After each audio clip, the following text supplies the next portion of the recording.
you've had a conflict with a coworker, and maybe you've even used some goats, and it's just a beautiful conversation. And then next Monday, just like a merry-go-round, the same exact conflict happens again. What do you do? Asking for a friend. Hi, I'm Karen Hurt, and I'm here with our next edition of Asking for a Friend from the road from Dollywood. And let's talk about what to do.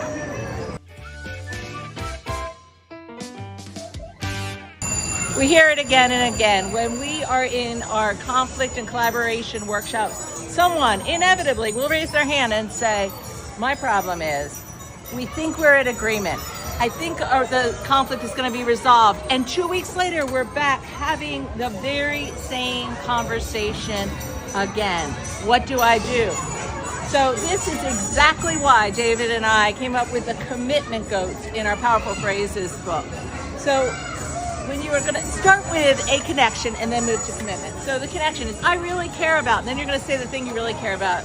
I really care about you. I really care about this project. I really care about our customer. I really care about the outcomes of what we're trying to accomplish. And then from there, want to check for understanding with what you've agreed on. So what I hear you say is that we've agreed to this.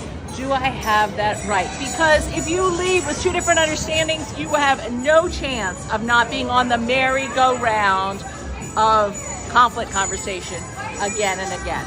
Now, the next thing is make sure that the conversation isn't vague conversation. Oh, so we've agreed we're going to really work harder on our communication.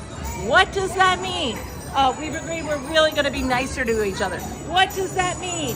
Instead, we're going to go to very specific, tactical, practical habits and recap the actual commitments that you're making to one another.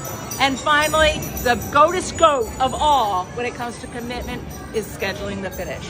Okay, so we've agreed to this. Insert the very practical, tactical agreement that you've made. And then you're going to say, let's schedule some time. We're both going to put it on our calendar of when we're going to talk about this again. So those are some ways to handle the merry-go-round of recurring conflicts that happen again and again.